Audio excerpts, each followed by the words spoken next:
Praise lord. దేవుని ఉన్నతమైన నామమునకు మహిమ కలుగును గాక. ప్రభు పేరట మీ అందరికీ హృదయపూర్వక వందనాలు. ఈ ఉదయకాలము దేవుని వాక్యాన్ని విందాం.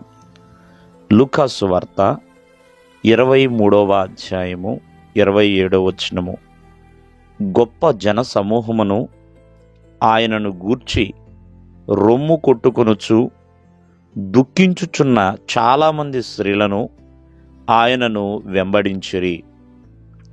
ప్రియులరా, మరి యేసుక్రీస్తు వారు సిలువ వేయబడుతున్న సమయంలో మరి ఎంతోమంది ఆయనని గాయపరిచి గేలి చేసి ఇబ్బంది పెట్టి ఎంతోమంది అన్యాయమైన అబద్ధాలు తీర్పులిచ్చి అన్యాయమైన తీర్పిచ్చి అబద్ధపు సాక్ష్యాలు పలికి ఎంతోమంది ప్రియమైన వాళ్ళరా యేసుక్రీస్తు వారిని సిలువ వేయండి, సిలువ వేయండి, సిలువ వేయండి అని కేకలు వేసిన వారు చాలామంది ఉన్నారు.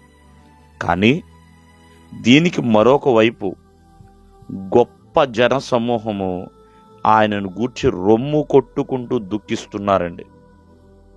ప్రియమైన వాళ్ళరా, అందరూ యేసుక్రీస్తు వారిని సిలువ వేసేయమన్నారు.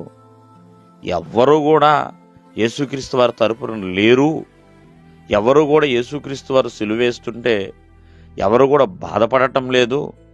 ఏదో తల్లి అయిన మరియాను కొంతమంది స్త్రీలు అటువలే ప్రేమైన వల్లరా ఆ యోహాను మాత్రమే ఉన్నారు అని చాలామంది చెప్తూ ఉంటారు.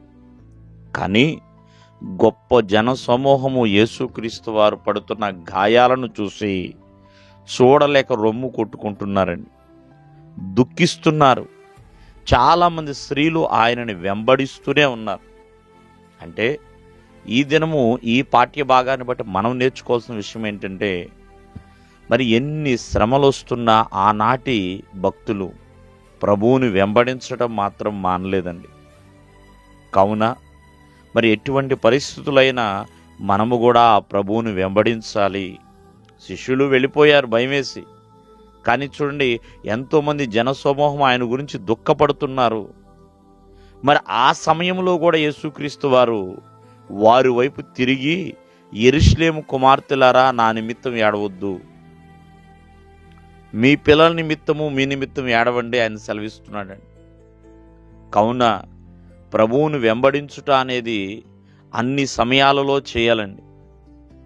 కష్టమైన, నష్టమైన, వ్యాధైన, బాధైన, కరువైన, ఖడ్గమైన ప్రేమైన వల్లరా ప్రతి పరిస్థితుల్లో కూడా ప్రభువుని వెంబడించే భక్తులుగా ఉండాలండి. ఆయన మార్గమును వెంబడించాలి, ఆయన మాటను వెంబడించాలి. ప్రేమైన వల్లరా ఆయన నీతిని, రక్షణను వెంబడించాలి. ఆయన పరిశుద్ధతని, యథార్థతను కూడా వెంబడించాలి. ఆయన ఏ మార్గం అయితే చూపించాడో, ఏ మాదిరి అయితే చూపించాడో. కావున వీళ్ళందరూ కూడా యేసుక్రీస్తు వారి గాయాల పాలై ఆ సిలువను మోస్తున్నప్పుడు వెంబడిస్తూనే వెళ్ళారు. దేవుడు మిమ్మల్ని ఆశీర్వదించునుగాక.